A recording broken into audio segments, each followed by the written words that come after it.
Photoshop में मैंने आपको बताया था, जब भी आप फ़ोटोशॉप खोलेंगे तो आपको बहुत सारे टूल दिखाई देंगे। इधर लेफ्ट में और राइट में बहुत सारे पैनल दिखाई देंगे।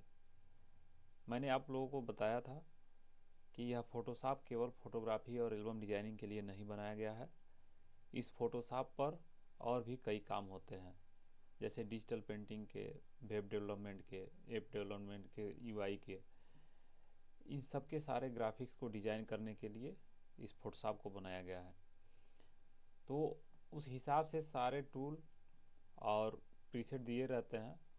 हम लोग देख सकते हैं, यहाँ पर विंडोज़ में जाएंगे, वर्क स्पेस में, यहाँ कई तरह के वर्क स्पेस दिए होते हैं। वर्क स्पेस मतलब हमारी जो काम की जगह है उसके हिसाब से वातावरण सब निश्चित है। जैसे अगर फोटोग्राफी का करना है तो फोटोग्राफी से संबंधित यहाँ पैनल और टूल रहेंगे। लेकिन इसमें हम लोग क्या करेंगे, अपने मतलब भर का केवल रखेंगे कि हमें फ़ोटो एडिटिंग और एल्बम डिजाइनिंग में किस किस टूल की ज़रूरत पड़ेगी और किस पैनल की ज़रूरत पड़ेगी। ठीक है, तो चलिए हम लोग सेट करना शुरू करते हैं। इसके लिए हम लोग एडिट मेनू में जाएंगे और इसमें लिखा रहेगा टूल बार। एडिट मेनू में जाके सबसे नीचे टूल बार पर क्लिक करेंगे। अब आपको यहाँ टूल बार दिख गया, क्योंकि पहले हम टूल बार को सेट करेंगे। जिस भी टूल की हमें ज़रूरत रहेगी केवल उसी को हम रखेंगे। तो हमें मूव टूल की ज़रूरत पड़ेगी किसी भी ऑब्जेक्ट को ड्रैग करने के लिए, तो मूव टूल रखेंगे। आर्ट बोर्ड की ज़रूरत नहीं पड़ेगी, इसको हम हटा देंगे, बाहर कर देंगे। इधर एक्स्ट्रा टूल जो है इधर राइट साइड में खींच के कर देंगे। इसमें हमें रेक्टेंगुलर मार्क्यू टूल की ज़रूरत पड़ेगी, हाँ। लासो टूल की ज़रूरत पड़ेगी, हाँ। पॉलीगॉन की उतना ज़रूरत नहीं पड़ेगी, मैं इसको हटा दूंगा। Object selection tool, quick selection tool, magic bond tool, ये तीनों की ज़रूरत पड़ सकती है, इसको रखेंगे। क्राफ्ट टूल की ज़रूरत पड़ेगी, हाँ, रखेंगे। आई ड्रॉपर टूल की ज़रूरत नहीं पड़ेगी, क्योंकि जब भी हम काम करेंगे तो आई बटन दबा करके आई ड्रॉपर टूल को सेलेक्ट कर लेते हैं, क्योंकि बार बार हम आई ड्रॉपर टूल क्लिक करने नहीं जाते हैं, इसलिए हम इसको बाहर कर देंगे। ब्रश टूल की ज़रूरत पड़ेगी, हाँ। पेंसिल नहीं, तो पेंसिल को हम हटा देंगे, क्योंकि हमारा पेंटिंग वाला, स्केचिंग वाला काम नहीं है, तो उसको हटा देंगे। कलर रिप्लेसमेंट टूल, इसकी भी ज़रूरत नहीं। आपके फोटोशॉप में कुछ और भी दिख सकता है इस साइड में, तो आपको बस यह ध्यान रखना है कि हम कौन कौन से टूल को इसमें रख रहे हैं, बस इतना सा, और बाकी को हटा देंगे। ब्रश टूल की ज़रूरत है, हाँ। मिक्सर ब्रश टूल की नहीं, तो इसको हम बाहर कर देंगे। क्लोन टूल की ज़रूरत है, हाँ, इसकी ज़रूरत पड़ती है। हिस्टोरी ब्रश टूल की हमें ज़रूरत नहीं पड़ती, इसको हम बाहर कर देंगे। इरेजर टूल की इसकी पड़ती है, बाकी बैकग्राउंड इरेजर और मैजिक इरेजर को भी हम बाहर कर देंगे। ठीक। ग्रेडियंट टूल की ज़रूरत पड़ती है। पेंट बकेट टूल की ज़रूरत नहीं पड़ती है, नहीं रखेंगे। ब्लर की भी ज़रूरत नहीं है, तो ब्लर को भी हटा देंगे। स्मज को भी हटा देंगे। स्पंज टूल को भी हटा देंगे। अब यहाँ पर हम रखेंगे, टाइटल टूल की ज़रूरत पड़ती है, हाँ, इसको रखेंगे। पेन टूल की ज़रूरत पड़ती है, ये भी रहेगा। पाथ सिलेक्शन टूल की ज़रूरत नहीं है, ये पूरा ग्रुप ही बाहर कर देंगे हम। ठीक। अब हमें ज़रूरत पड़ती है रेक्टेंगुलर शेप टूल की, राउंडेड, इसकी ज़रूरत नहीं पड़ेगी, इसको हम बना लेंगे।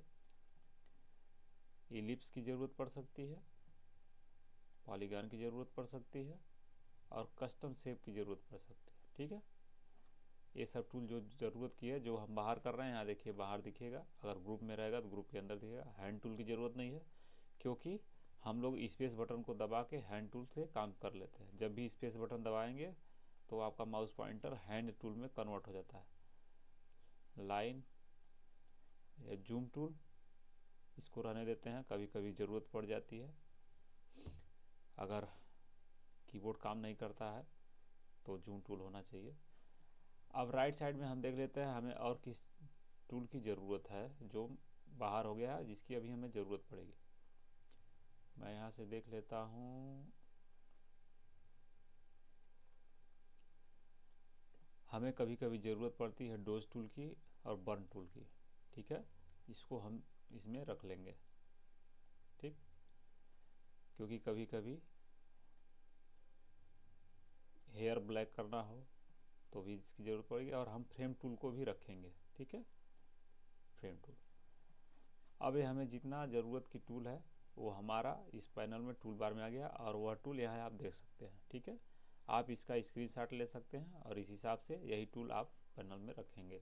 इसको डन कर देंगे, हमारा टूल सेट हो गया। अब हमें सेट करना है इधर दाहिने साइड का पैनल। हिस्टोरी की जरूरत नहीं, सबको पहले हम यहाँ से बंद कर देंगे। जैसे जैसे मैं बता रहा हूँ आप उसी तरह से करके, जो भी यहाँ टूल दिख रहा है इसके ऊपर एक छोटा सा पट्टी टाइप में है, इसको आप क्लिक करके बाहर करेंगे तो यह बाहर आ जाएगा। यहाँ से क्रॉस कर दीजिए। ठीक है, यहाँ से खींच के सारा बंद कर दीजिए। अब हमें ज़रूरत पड़ेगी, सबसे पहले हम रखेंगे लेयर को। तो लेयर आता है F7 से, विंडोज़ में जाकर के ले आएंगे, लेयर आ गया। लेयर, चैनल पाथ, यह हमें तीनों की ज़रूरत है। ठीक है, ये तीनों रखेंगे, बाकी सबको हटा देंगे इसके साथ जो भी है, और इसको यहाँ राइट साइड में कॉर्नर पर नीचे सेट करेंगे अपने हिसाब से। ठीक, इसको छोटा बड़ा किया जा सकता है। जब आप कॉर्नर पर ले जाएंगे तो आपका माउस पॉइंटर इस तरह से तीर में बदल जाता है। इसको छोटा बड़ा कर लेंगे। लेयर, चैनल और पाथ, यह तीनों मेरे पास आ गए। अब मुझे दो चीज़ और चाहिए। मुझे चाहिए एक्शन, क्योंकि जब भी हम काम करेंगे तो एक्शन की ज़रूरत पड़ेगी। अपना काम आसान करने के लिए हम एक्शन बनाएंगे। और इसके बाद हमें चाहिए प्रॉपर्टीज बार, प्रॉपर्टीज।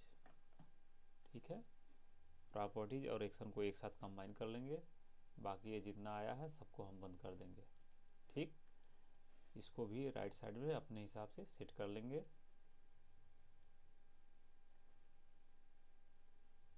सेट करने के बाद अब यह जो चीज़ हमने सेट कर लिया है इसको हम एक नाम दे करके सेव कर देंगे, ताकि अगर यह गायब हो जाए या मेरा सेटिंग गड़बड़ा जाए तो फिर मैं विंडोज़ में जा करके वर्क स्पेस में जा करके जो मैं सेव किया हूँ उस पर क्लिक करके ले आ सकता हूँ। जैसे मैं वर्क स्पेस में गया और यहाँ पर न्यू वर्क स्पेस पर क्लिक करूँगा और यहाँ अपना नाम दे दूँगा। आप अपना नाम दे करके सेव कर सकते हैं। ठीक, और यहाँ से कीबोर्ड, मेनू और टूल बार पर टिक लगा के सेव कर देंगे।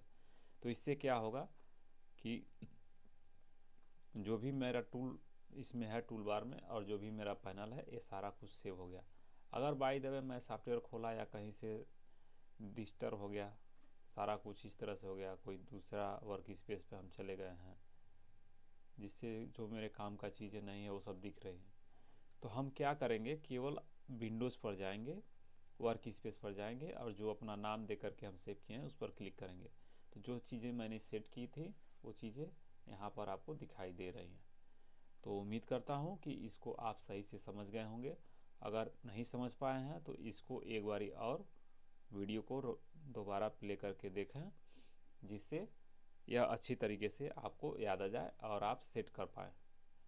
ठीक है, मिलते हैं नेक्स्ट वीडियो में, तब तक के लिए धन्यवाद।